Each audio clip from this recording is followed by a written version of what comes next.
I had really believed this idea that I was going to build my business for the next 5 to 10 years, kind of neglect my wife and kids, and then I would come back after we'd built something or had $100 million or something, and then I would try and rebuild it all and fix it all. And if the marriage didn't survive, it was just the cost of doing business. Rules are there to protect you, but the relationship is there to sustain you.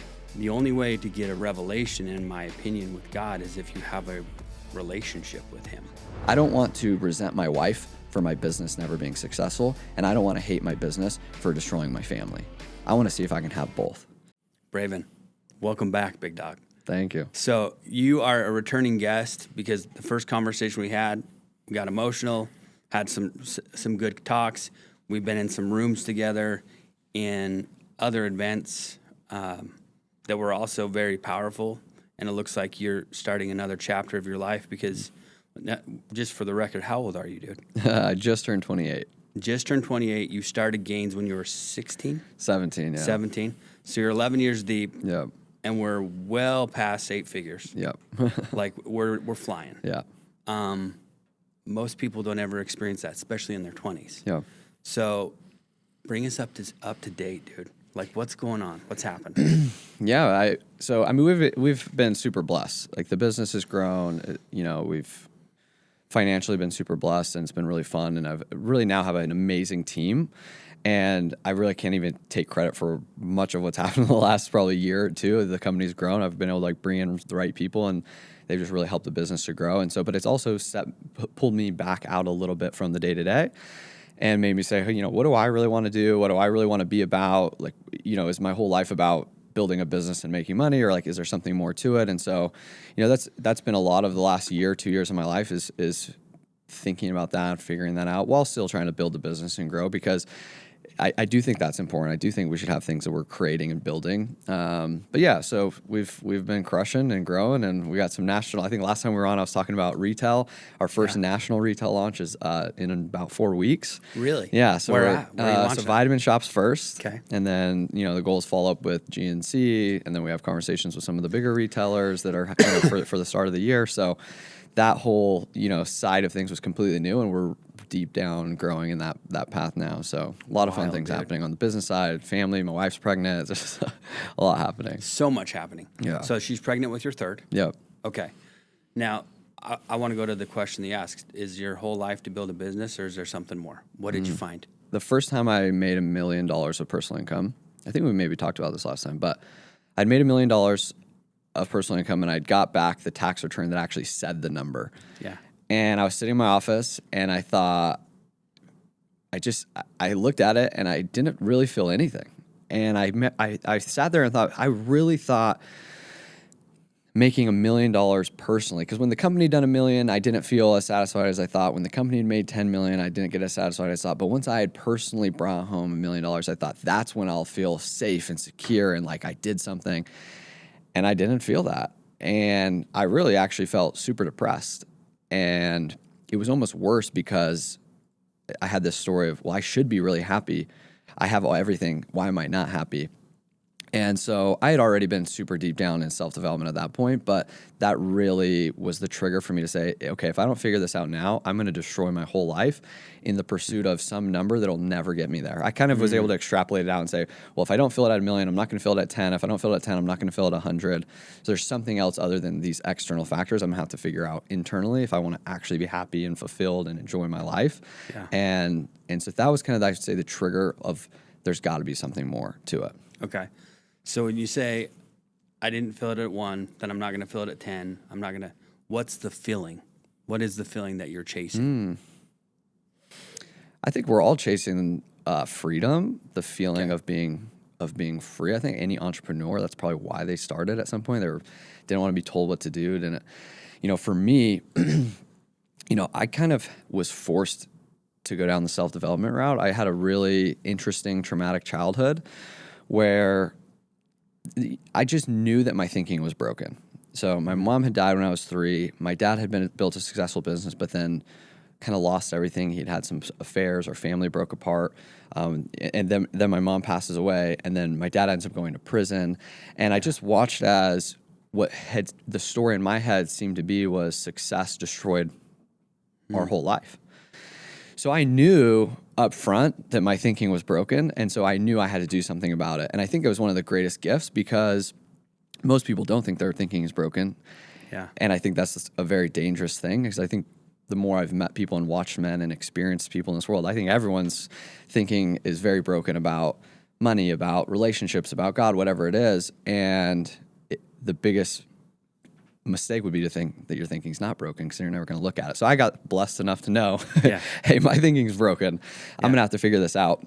But I think the thing I was chasing originally was this peace and freedom that I thought would come from money because I thought, well, my dad was successful. He was on the cover of Success magazine. And then when we lost everything, we went to nothing, like had to move in with my grandma, lost all of our cars, lost everything. And I thought, man, if he would have had a little bit more money and had savings and investments in real estate, and if he would have had all of this, then that wouldn't have happened. We wouldn't have had to suffer that. So I thought, okay, if I go make enough money, I can protect my family from that. And so originally it was still this search of like peace and freedom and security, but I thought it was just going to come from money. And I think what I had realized was money was never actually going to give me that feeling that I was chasing. Mm-hmm.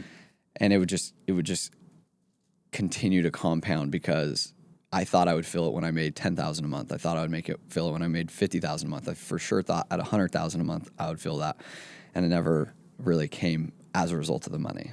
Gotcha. So what is it? Because as I look at you, dude, and as I listen to you, and I've experienced watching you in different settings, like it's there. The feeling of happiness is there. The feeling of peace is there. The sparkles in your eye. Yeah. So it's not coming from money. What does it come from? Because this is what's super valuable to everybody listening is like, because we all get into the game of entrepreneurism for that freedom, which we think is tied to our bank account. Yeah. Turns out like it helps, but it's not for sure not it. So what is it? What are you finding? So I found there's three things that I feel have actually made me feel happy. Cool. And the first one, it's kind of cliche because my company's name is Gains, but it's gains, it's growth, it's progress. Huge. So for me, it was always realizing I would hit that benchmark that I thought was going to do something, and then I would look back and I'd be like, man, it was so. I would have all these memories like, oh, that was so fun, man. When we were staying up till 2 a.m. working on the business and this, man, that was so fun. I was like talking to my business partners or whatever, and I was like, dude, the whole fun of this was the growth and the gains, and so that was a core component. And that was the first thing I thought. I was like, okay, it all comes down to growth. We always have to be growing, never stop progressing. That's the motto of my main company. But then that also started to feel a little bit empty because it was like, dude, forever? Like, this just feels insane. Like, do we ever get to breathe? Yeah. It just felt like I was always constantly just pushing myself to do something bigger, and which is fun. But at some point, I also felt like, okay, maybe this is also a dead-end game. Mm-hmm. And that was around that time I'd experienced giving someone something for the first time that really felt like I had, financially given in a way that made a real difference for someone. And that filled me up in a massive way. And I was like, oh my gosh, I felt like I lived off of it for a month or two. Okay. And so I was like, okay, like maybe we got to grow and we got to give. And those were the two things. And then I met a coach who really boiled down to me just the idea that everything's internal. And that was, I'd say, like the third thing for me, which has been gratitude. It's just the internal experience of I'm grateful right now. I'm grateful for everything right now. I'm grateful for the challenges. I'm grateful for the wins. I'm grateful for the money. I'm grateful for the losses, like all of it. And having that gratitude in the moment for everything, knowing everything always works out, has been kind of, I would say, that third component that just on a day-to-day basis helps me just feel happy. And I do think I'm like one of the happier people I know, which I'm grateful to say because I was definitely not always that way. Yeah, dude, that's huge, man. The alliteration, I like it. So gains, giving, and gratitude. Yeah. Here's as you acknowledge that your thinking was broken, and as you dove into the personal development space to grow, right? Looking back, and this is a question more geared for the listener. The traumatic things you experienced as a child and all the stuff that happened, can you look at it now through a lens of those things, of where you grew, what you gained from it, all like the gratitude? Yeah, it's funny because I actually have a really hard time saying out loud, I had a hard childhood. Okay. And it's this funny thing because my wife, I'll see another kid go through something hard. I've seen a few kids lose their parents. And I just get so emotional. I just feel such this weight for these kids. I go, oh my gosh, I'll say this out loud. Like, I can't imagine. And my wife goes, babe, like, you can't. Like, your mom died when you were 3. Yeah. You know, like, one of my friends, like, he got sentenced and went to prison, and he has a son and stuff. And I remember saying, man, I can't imagine. And my wife's like, yeah, you can. Yeah. So it's funny because I almost can't even relate. I almost can't connect to it that it was bad and traumatic, because it truly has been such a gift. And I've seen all of the great things that have come out. There's no way I'm 28 years old with the business I have, the family I have, all the things I have, had I not gone through that stuff. You know, my ability to lead people and have them trust me, because I kind of have some of those wounds and scars. Like, even if they don't know about it, there's some feeling that I'm able to create of confidence, empathy of experience. And so all of those things have crafted me. And also, when you're young and you make money, every guy I know that has been young and made money experiences this of feeling, am I worthy of this? Like, how did I get this? Was this on accident? And all of those challenges for me have been a great gift to say, man, I have been through it. You know, I've walked through, like, losing all of it and coming back and experiencing pain and difficulty and trials and all that stuff. So yeah, like, do I deserve it in a more than someone else sense? I don't think so. But have I earned it? Have I earned the right to be here and live here and be happy and accept it? Yeah. And so all of those things have been a massive gift, almost to the point where I have a hard time even saying out loud, man, I had a hard childhood. Even though if I tell the story, people are like, oh my gosh, like, I can't believe it. You know? I did not see that coming. Yeah. Now that makes sense. Okay, so here's a question. Do I deserve it? You said that, right? Yeah. Was this by accident? So obviously we know that nothing's by accident. Yeah. If we can find the lesson in it, or what is it that we need to get out of this? What are the other side of that equation, though, is there are lessons in everything, whether they're an accident or not, but then there are also laws that govern that outcome, right? Yeah. So with all the coaches you've experienced, having the perspective that you do, because you can see all the up and coming entrepreneurs, and you can see, oh, dude, that you're going out of bounds. Yep. And then you can look to people that are closer to my age or older than me who have had all the success, and they're like, dude, you clearly went out of bounds. Yeah. What are those laws that you would say are the governing principles that it wasn't by accident, that you have been through it, you have earned it? What are those laws? So I think there's two things. This is a kind of more from a spiritual side. But I remember there's certain scriptures you read that'll say, you know, if you keep the commandments, you know, God will prosper you in the land, or these types of verses of if you do what you're supposed to do, then you'll be blessed. Right. And there's this point where I was looking at that and I said, man, there's some people I know who are so dang committed to the rules and their lives suck. Serious. Yeah. You're not wrong. And I don't just mean financially. I would look at these people who are so committed to their faith from a rules and commandments perspective. You know, they didn't do this, and they do this every week, and they don't do that, and they go and serve, and they do all these things like to follow the rules, and yet they don't have money. Their marriages are falling apart or completely disconnected. They don't seem to have great relationships with their kids. They don't seem to be happy. They're out of shape. So I'm like, where's the fruit, right? There's supposed to be fruit. When we do the right things, there's supposed to be fruit. And so I was like, man, like, this whole doing everything you're supposed to thing does not seem to work super well. And I was praying about it one day, actually, and I was asking God, I'm like, this doesn't make any sense. I've been so blessed, and yet I see these people that are so committed, and their lives are just kind of a mess. And God, the prompting I got from God was that he said, following the rules will protect you, but they will not prosper you. And I had this visualization of almost like a corral, and it would be like a horse. If you put the horse in a corral, it'll be safe, right? And if it's a good corral and like the wolves can't get in or whatever, right? It's going to be safe from the dangers outside the corral. Yeah. But the horse can't prosper there. It cannot go and experience things. It cannot grow there. It's limited. So it's safe, but it's not prospering. And so I had this prompt that came to me, was like, rules will protect you, but revelation will prosper you. And so the idea to me was there are rules you have to follow in business to protect yourself. If you don't keep a financial balance sheet, you're Cooked, bro. dangerous. You're cooked. Like you're gonna die. There's rules in your marriage you have to follow to protect you. Don't have an affair. Like don't cheat on your wife. Like these simple commandments and rules that protect you. Those are there.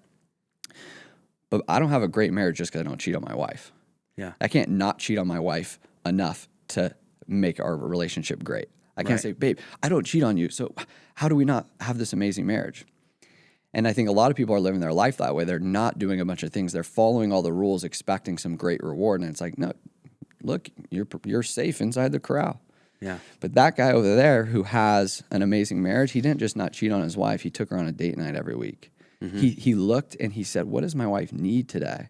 What is she struggling with? He sought like revelation. He sought like action to take on that. And so the same thing, in business. So there's the rules you have to follow to protect yourself, but then there's also this path that you have to take of unique decisions and going after things and saying, you know what, like I got to take some risk here. You could also say that not just revelation, but it's like rules create safety, risk creates prosperity. And you have to be willing to go outside the corral and take some risk. It doesn't mean you have to break rules necessarily, but you have to be willing to do something beyond just the rules. Can I go one layer deeper with you? Yeah, I Is that love cool? it. Yeah, let's go. Cool. So I think that is such a good analogy, and it makes so much sense to me. The rules do keep you safe. You can't get hurt if you don't leave the corral. For sure. I agree. The revelation part is when you have if all of a sudden the revelation hits, then you'll be willing to take the risk. Yeah.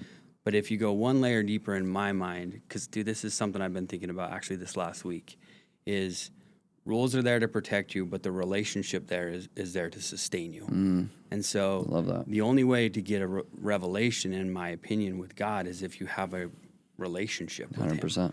That you take time to pray and be like, turns out I was told this, and this, but it doesn't make sense to me. What am I missing? Yep. And then if that relationship's there, then you know how he speaks to you. You Yep. know how you feel. Yep. You know that I'm going to leave the corral, and you told me I'm going to be good. Yep. It's like Moses getting to the Red Sea.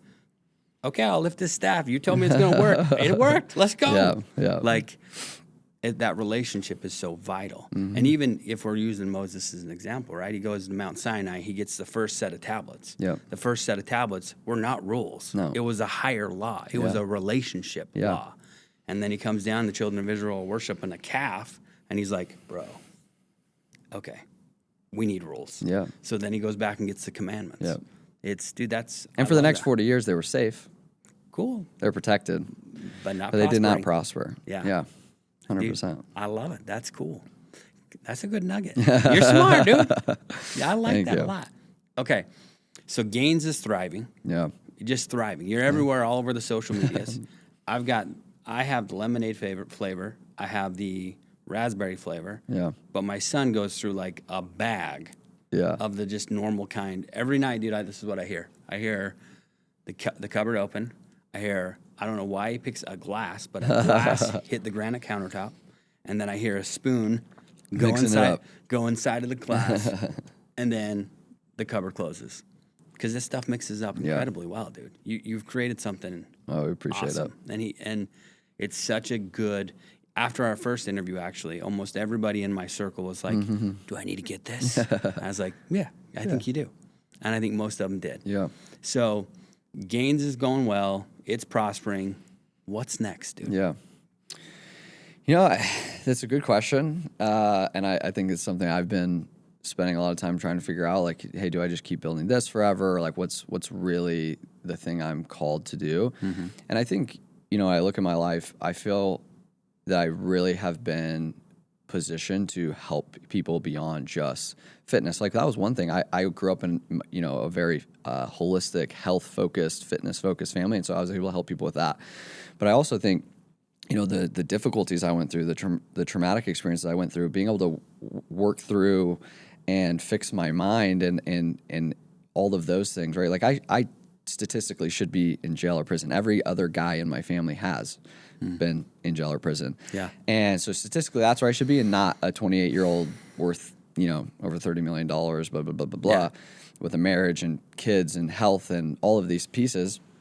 And so I think I've been given a gift, especially to have all the experience I've had so young, to work with the coaches I've worked with. Most of the coaches I've worked with that I've been blessed to have the financial means to work with, their next youngest client to me is 15 years older than me. Yeah. So I've been able to get stuff, I think, on the front end that a lot of people don't get till they're 40, 50 years old. 100%. And not because I'm better, but just because I've been blessed to be around those people or be in the rooms or have the financial means to pay for it. So I see a younger generation of people who really are struggling, like young guys getting married and really struggling. How do you actually have a good marriage? And what does that actually look like? And what's it look like to be a good husband? And can I actually build a business and have a good marriage? And how do I not lose God along the way? Because all these men I would see that are 45, 50 years old in these groups or that I would be coaching with, they are now trying to pick up all the pieces of the damage they made. Yeah. So they're, trying to fix their second or third marriage so they don't lose another one. They're trying to rekindle relationships with their kids. They're trying to rediscover God after losing him for 5 to 10 years in the journey. And so I'm sitting on the front end going, man, how do I avoid it on the way so that I don't get to some, theoretical destination that doesn't exist and go, man, I kind of threw everything important out the door to try and get to this place and I don't have any of why I did it. Yeah. So figuring that out for myself and then trying to figure out how do I actually help and share that with other people at the same time. So what'd you come up with? I think for me, what I've come up with is, again, it's all about growth. It's all about progress. It's how do we progress in each of these areas constantly because, and it's not ever perfect. And, I got this little tattoo. I have 2 little tattoos and this one just says committed on my wrist. And the whole did it hurt? Yeah. Actually, weirdly, they say the wrist is like one of the most painful spots. And so was it? It kind of did hurt, but I don't want to be a sissy, but yeah, it did kind of hurt. I couldn't do it, man, because I'm like, no, that's gonna hurt. Yeah. So, but I got that tattooed on my wrist, and it was at a time where my wife had actually told me she hated me. Mm. She said, "I hate you. Mm-hmm. Like I hate the person that you are. I hate the man that you are. I hate." What she was saying was not even that she hated me. She was hating this shell, this version of me. And as men, we don't say stuff like that, right? Like very often, unless we really mean it. Mm. And I realize now my wife is more emotionally reacting to me. Mm-hmm. But when she said, "I hated you," I took that as like, holy crap. Like I destroyed my marriage. I'm awful. She kicked me out of the house that night. And I'd actually told my wife, I don't know that I love you, and I don't know that I've ever loved you, which was one of the hardest things I've ever told my wife. But the reason I shared it with her was because I had watched my dad build a successful business and then have affairs and destroy his family. And my dad's an amazing guy. I don't mean to say anything negative about him. He's rebuilt his life, and he's one of my greatest mentors and all this stuff. But that did happen. And during that time, as I was building my business, I actually had this moment where I thought, dude, this is all just too much. What if I just cheated on my wife? And I started thinking about it, not even because I was so attracted to some other women or wanted to be with other women, but there was this part of me that just was like, I'm not happy. I'm stressed and I'm struggling, but I also don't want to make this hard decision to leave my family. So if I just cheated on my wife, it would just kind of like make the decision for me. Yeah. It was like, seemed like this easy out. And as I had caught myself thinking about this, I'm like, oh my gosh, this is the exact thing I said I didn't ever want to do. I didn't ever want to become. This is exactly what my dad did. And that was when I had the courage to go tell my wife how I was feeling. Because I thought, man, I wish my dad would have said to my mom, hey, I don't even know if I want to be married to you, rather than just going and cheating on her. Right. And so even though I knew it would hurt my wife to tell her that, I thought, this truth is better than the alternative. Right. And so I shared that with her. And yeah, she kicked me out. She told me she hated me. It was terrible. You're like, I'm just going to okay. It didn't go well. I did not see it going that way. In the beginning, it didn't go well. Yeah. But it gave us the foundation to start really building off of and saying, why are we in this place? Why are we here? And I had really believed this idea that I was going to build my business for the next 5 to 10 years, kind of neglect my wife and kids. Not like neglect them, but just kind of like they were just going to have to deal with me not really being around. And then I would come back after we'd built something or had $100 million or something, and then I would try and rebuild it all and fix it all. And if the marriage didn't survive, it was just the cost of doing business. That was what I believed because it's what I had seen and it's what really people had spoke. I had heard like people say there's no balance. When you're on the grind, when you're on the come up, like your wife's just going to have to deal with it. She's just going to have to be happy. She's just going to have to, sit on. Like this was actual people saying this. There's still people say this stuff. They still do. Yeah. And so I believed it. And then when that all happened, I just said, the reason I got the tattoo committed was I said, I don't know if it's possible to have an amazing marriage, to have an amazing business, to stay in shape, to keep a relationship with God and do all that at the same time. But I'm committed to see if it's possible. I'm committed to that journey. And so, I created a group called Committed Men. And like, that's the whole idea is like, do they have to get tattoos when they come in? Yeah, everyone has to get tatted up. Dang. You got to get a brand. No, one has to get the tattoo, obviously. Yeah. But to me, it's just a journey, and I don't know that we can perfectly pull it off. Yeah. But I think the people who are committed to do it. And I've started to find examples of that, and I started to find people that were committed to that same thing and seem to be doing it. And yeah, parts of their life are up and down at different times. Nothing's perfect. But they seem to have all of the pieces moving and functioning without completely destroying one or the other. Yeah. And that's what I was like, that's the life I want. I don't want to regret. I don't want to resent my wife for my business never being successful, and I don't want to hate my business for destroying my family. I want to see if I can have both. And I also want to not lose my faith in God and not turn into a fat slob along the way. Dude, and that was the whole idea. That's wisdom right there. I like that a lot. No, so we met in one of these men's groups, right? And one of the analogies that was shared was throwing your wife in the trailer, right? Yeah. And so have you ever rode in a trailer when it's just going down the road and you're like, dude, it was a hybrid analogy in my mind of I could see doing that. Like I literally hauled my family across the nation doing door to door because that's because my first business had failed, and then it was like, I got to make money somehow. Yep. And so we just started knocking doors. And at the time, I already had 4 kids. Yep. And so we're hauling 4 kids, and literally I could see that in my mind as like, I just threw Shelly in the trailer. We drove to Ohio, threw in a little apartment, and then I'm gone just hustling, and she's there. But then you're right. It gets to the point that you work so much to then build something. But then you come home and she looks at you and she's like, dude, I freaking hate you. Yeah. Like you abandoned me and you left me here. Yeah. And it's like on Dumb and Dumber when they open up the van and all the dogs are covered in mustard and ketchup. That's literally sometimes how I'd feel when I'd come home because I'd be like, oh my gosh, I'm so sorry I did this to you.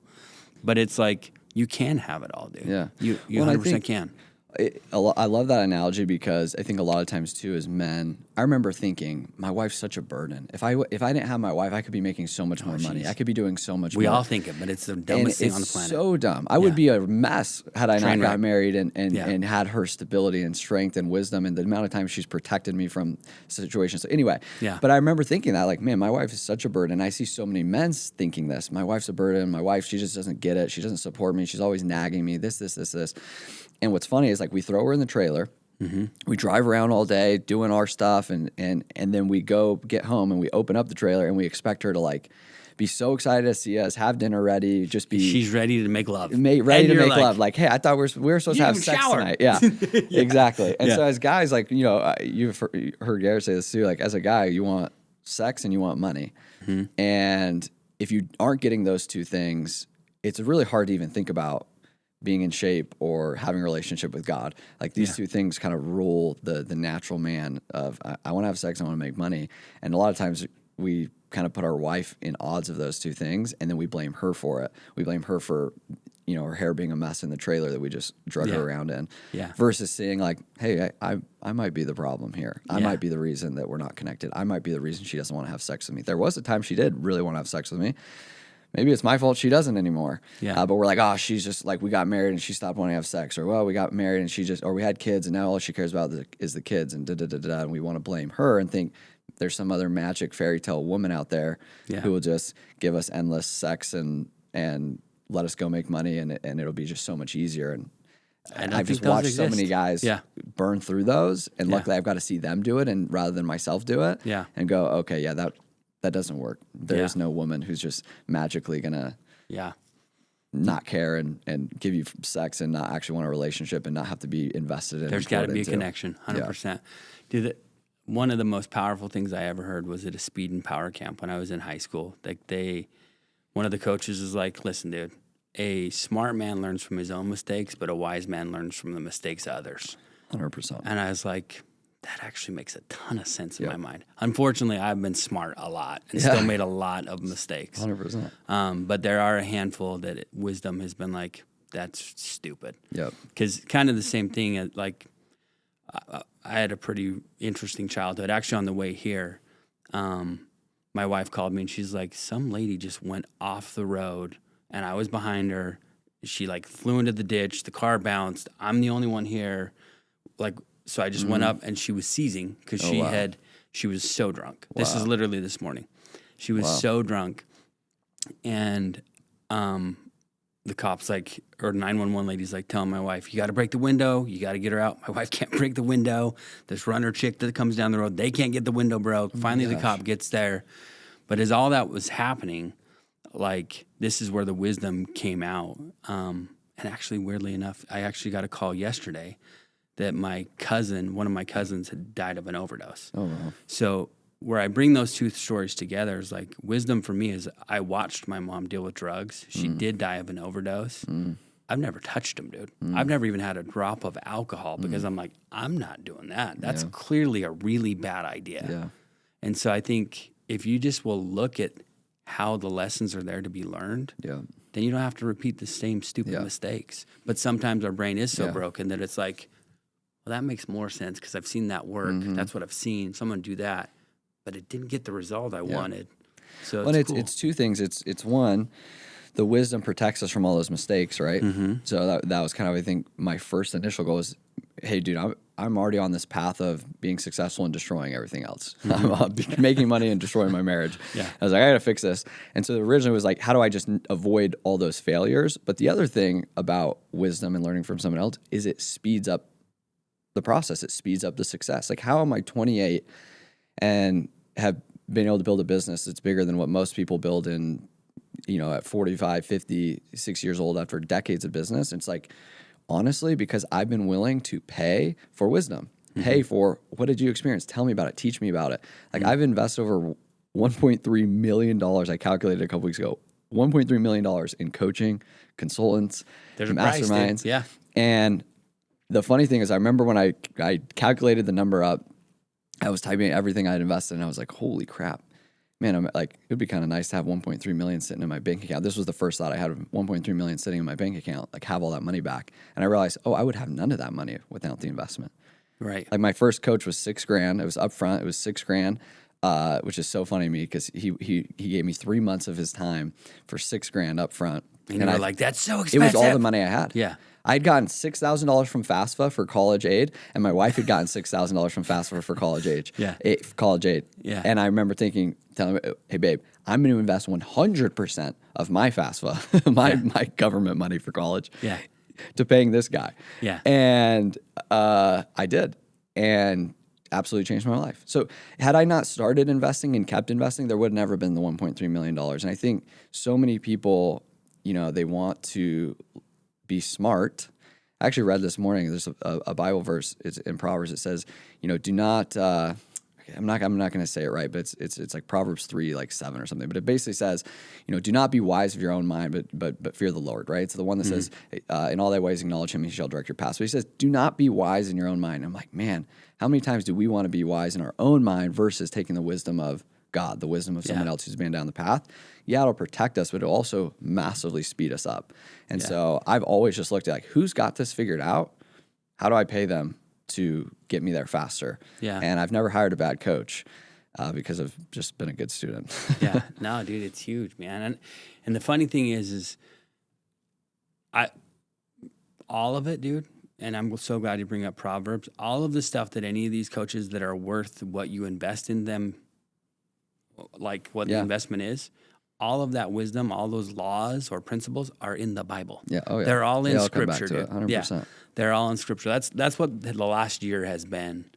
Thankful to Garrett, and I actually told Garrett this on our little Savage call, like our one-on-one call. I was like, never in a million years, dude, did I think that Garrett J. White would shove me back into the presence of God. Isn't that crazy? Who sometimes is the ones that bring us back to God? I was just like, that's why, because you do, dude. You get going on that train of paid and laid, and you forget God. Yep. And you forget a lot of things. Yep. And then all of a sudden, well, those two things are working, but now this one's not working, or this one's weighing. And then if you just get back to the basics, dude, you can bypass all the problem, because that's where the wisdom is in the Word. 100%. It's cool, dude. So with this committed men thing, what are the next steps, dude? You got something on the calendar? You got something going on? Yeah. So first thing is I'm doing an event June 5th and 6th. Okay. And this will be the first like real event. And it's going to be small. I'm just like bringing people into my house and my offices. And because to me, I think the number one reason people don't have what they want in life. And I've had over 100 people work for me, and I do trainings every week with my team, setting goals and mindset and all this stuff. So I've had over 100 people work for me. I've been around, thousands and thousands of customers and people, and all these people, fitness people, want to change their life, all this stuff. Mm-hmm. And I think the number one reason people don't get what they want in life is they don't even know what they want. So they say, oh, my life's not working. I don't have what I want. And I go, okay, well, what do you want? I don't want this. I don't want this. So they know a bunch of stuff they don't want. It's like, I don't want to be broke anymore. I don't want to be in debt anymore. I don't want to hate my spouse anymore. I don't want this anymore. I don't want my wife to reject me in sex anymore. Like, I don't want. I'm like, dude, I don't know that hardly anyone walking around on this earth right now knows what they want and could tell you and could articulate it to you. So a big core focus of like the event for me is, how do we get a man clear on what he wants? See, when you get clear on what you want, I've just seen miraculous things happen in my life. And it's not hokey. I do have a vision board. I do have affirmations. I call them validations, but I have validations I say to myself every morning. I have all those pieces, but it's not that they just miraculously create some energetic force. I do believe in energy, but it's like that brings it to me. But it's me getting super clear on what I want. And then I go in the day, it's like, yeah, I'm not doing that. I'm doing this. Yeah. Okay, I need to call that guy. I need to do this thing. But most people, they're just completely lost because they don't even know what they want. So the first part of the whole event is like, how do we get clear on what you want? Which I actually think it does start with what you don't want.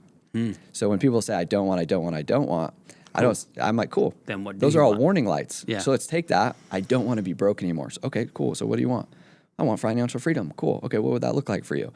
Man, if I could make 10 grand a month, it's like, cool, sweet. Let's figure that out. Let's figure out making you 10 grand a month. I do this with my employees. I do this with my teams. I do this with the men that I've coached in the past. So it's like, get really clear on what we want, and then let's just build a map to get there. And because if we know we're going to San Diego, me and you right now, it's pretty easy to get there. Yeah. If we don't know where we're going, because we could even walk there. We could even have a bad path, but if we know we're going to San Diego, we will get there, and there'll be no question in our minds. Would you have any doubt that we could get to San Diego?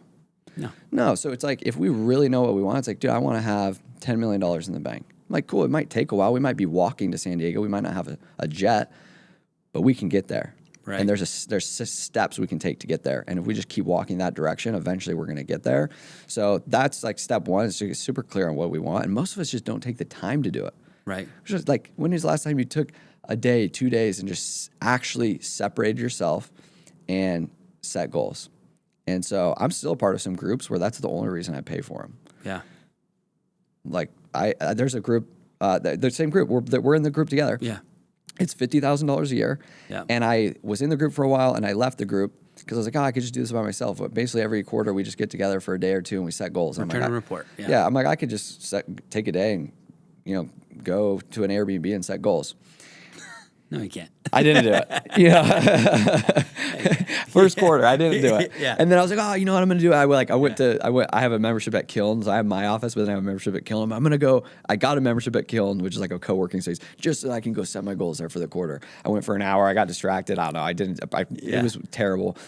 And so I literally paid the 50 grand again and got back in the group because I was like, I just need the space to go be around other men who can reflect back to me, who I can talk to, who I can, have conversation with, and then just give myself the space away from my family, away from my kids, away from my business, away from everything, to set goals of what do I want. And then me and my wife started doing the same thing of going and separating ourselves from everything and doing a little retreat and setting goals together. So I think that's one of the core things most people are missing. And I don't expect anyone to have to pay me to do it, but I think every person should be investing in something that separates them consistently from their life to figure out what they want for their life. Oh, dude, it's so hard to see what the peak is you're going to when you're in the trenches of your life. 100%. Where you're just like, I got practice, I got this, I got that.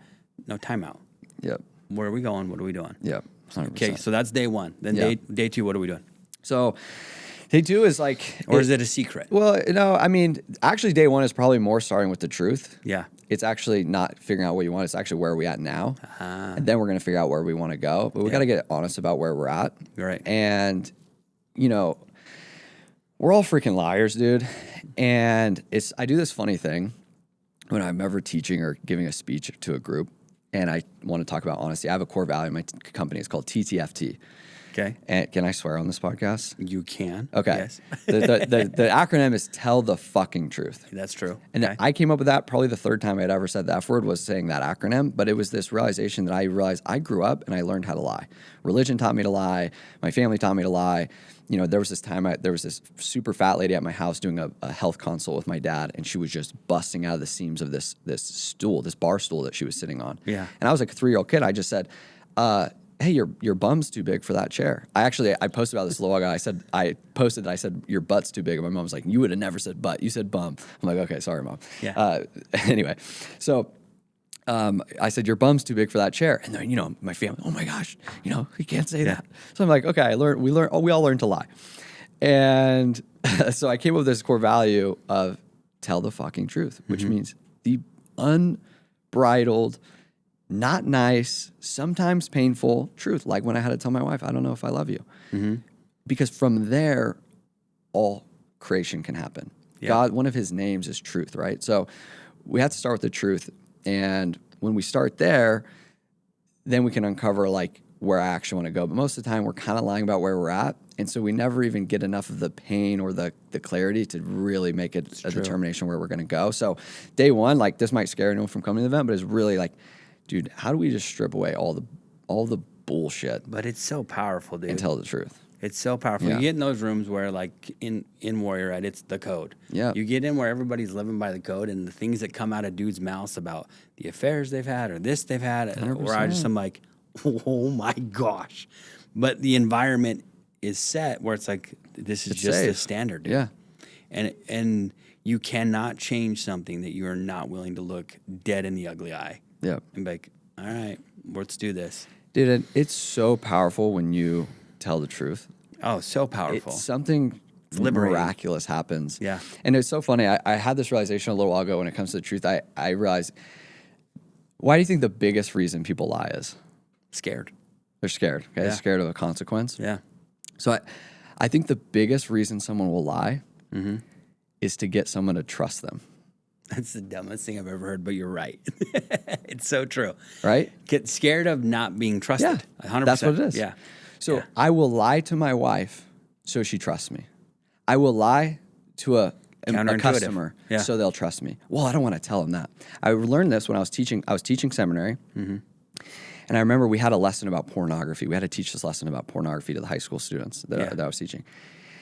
And I'd made my lesson plan. And in my lesson plan, I'd felt really inspired that I needed to make sure they knew, like, hey, I've struggled with this too. Yeah. I struggled badly with this in high school. And then I went and I served a mission. I thought it would all be better. And I came home. I thought, man, once I get married, I'll never look at porn again because I'll be married. I can have sex with my wife.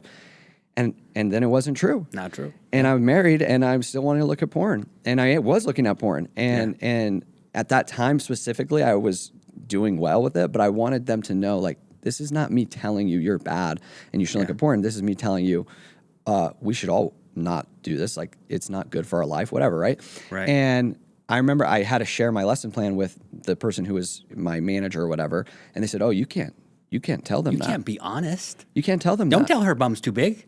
Yeah. You cannot tell them you looked at pornography. And I said, why?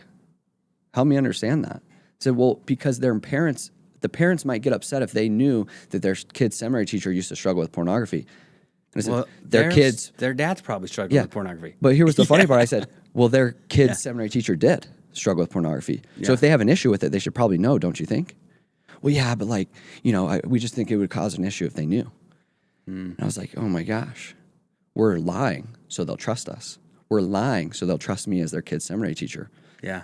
And the funniest part is the only reason we should trust someone is if they would be willing to tell us the truth. Yeah. And I learned that when I told my wife that I didn't know if I loved her.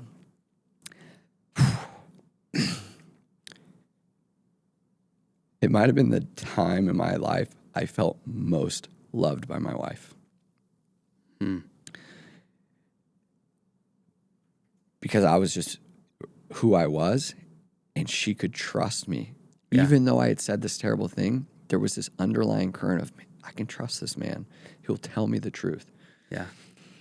And there's a time recently, it's a funny story, but I had had this rule with my wife. If I look at porn, I'll tell her within 24 hours. And so I try not to look at porn, but if it ever happens, I let her know. Yeah. And there was this day where I had masturbated, and I actually didn't look at porn. And so I had in my head, like, oh, I didn't look at porn, so I'm not going to tell her.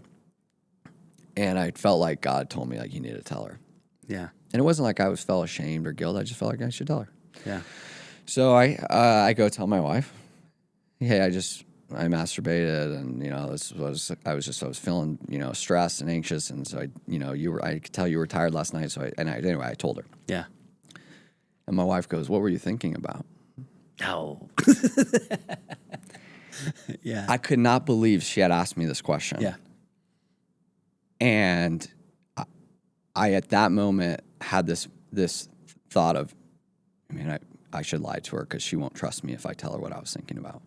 And then I had the thought, like, well, the only reason she should trust me again is if I'm willing to tell her the truth. Yeah. So there was a different girl in our life Yeah. that she knew Yeah. that I had been thinking about while I was masturbating. Yeah. And I told her. Yeah. And I thought, holy crap, this is all, like, this is going to, like, break everything apart. Yeah. I kid you not.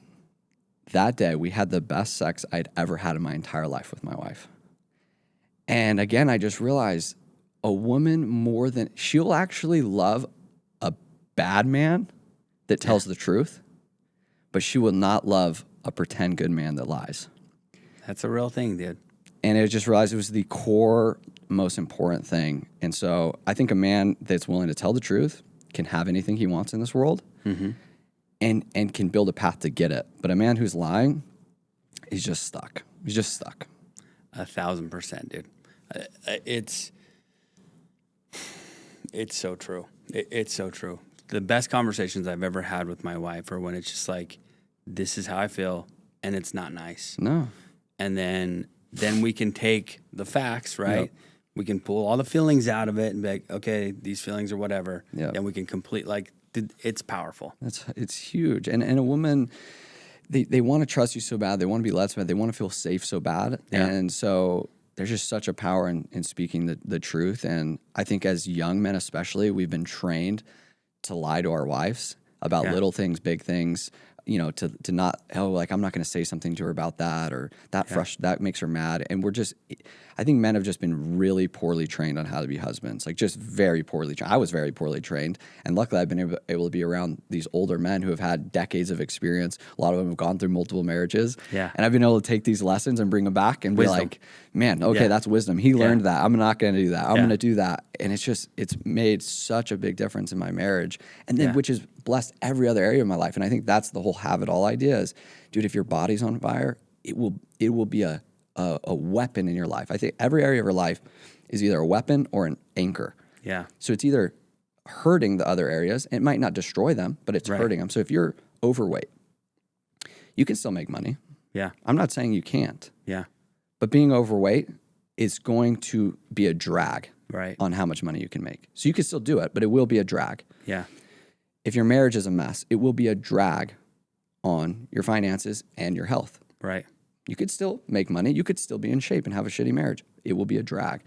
If you don't have a relationship with God, there's plenty of people who make money, are in shape, and even have good marriages that don't have a relationship with God. Yeah. But it will be a drag. Or every area of your life can be a weapon and a tool for the others. So if I'm in really good shape, man, I have more energy for my wife and kids. I'm excited. I feel confident. Sex is better because I feel good, right? Like it's a weapon and a tool for the rest of my life.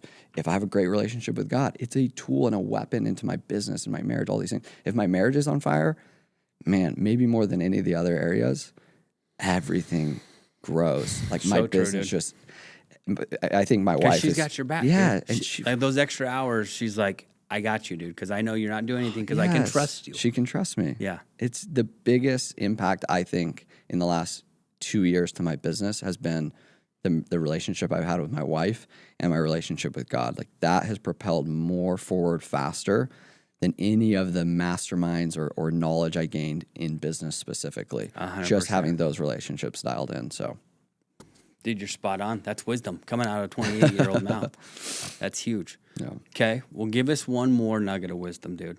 What is? I ask this question every time, and I'm going to ask it again. What's the one thing that you would tell the listeners so they could be more fully sold on themselves? I think the biggest thing I could say to truly live being sold on yourself. I love that idea, actually. Yeah. I'm gonna like write that in my affirmations. Is you have to be able to rely on internal validation, not external validation. I had a coach who taught me this, that we all run on validation. The human being has been designed to run on social validation because without the social unit, we will die. If you're out in the wilderness, like in the old times, like you had to have the social unit. So you were always gauging, like, am I getting validation or not? Am I being accepted or not? So we literally run on it. It's the fuel that drives most of our decisions. Right. And I remember when he told me this, I said, well, how do we get away from needing validation? And he's like, so you don't. That would be like, how do I get around eating? How do I not eat? He's like, you have to eat. Your body needs food to survive. Your ego, your spirit, your soul needs validation to survive. And he says, so you can't get rid of needing it, but you can replace it with internal self-validation. So I listen to self-validations every single morning. This track I audioed of myself, talking about who I am. And you can have validation from other people. It'll always feel good. You won't just completely get rid of it. And it'll always hurt a little bit when people unvalidate you. But if you know who you are from internal validation, if you can say, this is who I am, and I do this with my boys every single night. Every single night we say, I'm strong, I'm brave, I'm courageous, I'm kind, I'm loving, I'm smart. Or actually, I'm so smart. I'm destined for greatness because I'm willing to do what others won't. I'm a hard worker. I'm a leader. I tell the truth. I'm honest and I tell the truth even when it's hard. I'm powerful. I'm fast. I don't get tired. I'm optimistic, grateful. And with God, anything is possible. And then we end it with, for them, and mom and dad always love you. And my mom and dad always love me. And for me, it's my Father in heaven always loved me. If I can know that about myself, and if I can know my intentions are pure, I know that I'm not perfect, but I know that I'm a good person. I know that I care about people. I'm kind, I'm loving, I'm smart. Yeah, I'm also kind of arrogant sometimes. Yeah, I'm kind of a dick sometimes. But I know my intentions. People can attack me. People can come at me. People can tell me I'm an idiot or whatever. And I just have my own validation to live on and survive on that says, no, I know I'm a good person. And I know what I'm trying to do is good. And I'm going to just keep moving forward. And so if you can come up with some way to internally validate yourself, have a talk track, have something that you're able to internally give yourself this fuel of validation, that will propel you through so much of business life and marriage life. Because look, your wife's probably going to attack you too. She's probably going to unvalidate you at times. And in those moments, I have to remind myself, I'm a good husband. I'm a good man. And I'm going to listen to her and listen to what she has to say and also know that I care.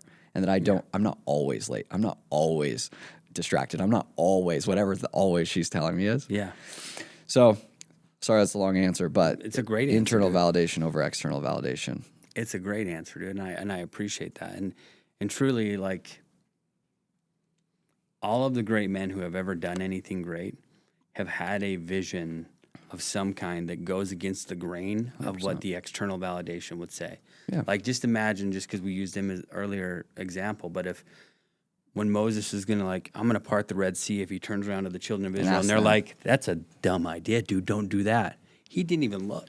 He's just like, I'm doing this. God told me. I read the Old Testament. That was one of my goals this year. It's a reality TV show, bro. Dude, the Old Testament is there's so many more stories in the Old Testament than there's so many I never even knew existed. It's so crazy. Yeah.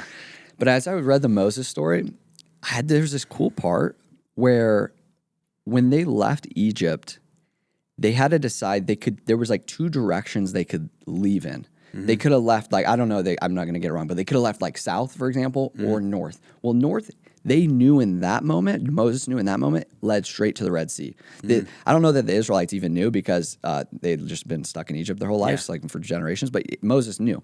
So he knew, and in that moment, God had told him, you need to go that way. And so it's funny because had he looked for the validation of his other leaders or whoever was with him to say, should we go that way or that way? Every one of them would have said, no, let's go that way. That leads straight to the Red Sea. Like there's no path that way. Yeah. And had they done that, they would have got caught up by all the Egyptians and been all slaughtered. Yeah. So it's like, And there would have been no miracle of parting the Red Sea. exactly. Yeah. And so the internal validation would also be the validation of God. Like it's the same thing. Like, so you have to be able to have that because people are going to tell you you're wrong. Dude, the amount of times in business that you're going to have an idea and everyone's going to tell you it's a bad idea, it's the wrong idea, it's whatever. Me and my business partner getting fights over whose idea is better. And thank goodness we're both really confident dudes and we'll fight and claw for our own idea enough so that a lot of times we end up having huge wins. But you have to be able to have that validation in that moment of should we go south or should we go north? And you decide north to be like, we're going north. Yeah. And it doesn't mean you don't listen to anyone or you don't take in their opinions, but it kind of does mean that sometimes. And especially if you don't have what you want. You have to ignore those people and have your own internal validation of what you want. Dude, it's so true, man. And even on that, in the example of your business partner, a lot of times when you've taken the time to be still in the morning and you've gotten that revelation from God, right? Because the relationship's there, you can almost concede to your partner and be like, okay, we'll do it your way, knowing we're going to end up back at my way and it's going to work. Yeah. But I have peace enough in my heart to know that I can navigate through we're going to end up over here anyways. Yeah. And it's the same principle with your wife. Yeah, yeah. Where they get so emotional about something and you're like, okay, you do that. I'm going to be right here. Yeah. And when you're ready, yeah, it's cool, dude. This has been great. Thank you for taking the time to come in for round 2. Thank you. So the last thing, and I think we can probably do it, if you have a link to your mastermind thing, if we can air this episode before then, let's give people a call to action, get them there for you. Yeah, it's committedmen.com. So if you're listening before the event, if you want to check it out, there's a video there, or reach out to me. But committedmen.com, you can see me on Instagram, Braven Grant. I respond to DMs and stuff. So committedmen.com, and even if after the event there'll be something else there, I don't even know what comes next after the event. I felt God called me to do it. I'm doing it. So we're gonna go from there. But yeah, I would love it if anyone wants to reach out or just has any questions. It's really for married businessmen. Okay. So it's not for everyone, but I would love to support anyone in any way I can. I love it. Okay. Thank you, Braven. Absolutely. Thank you.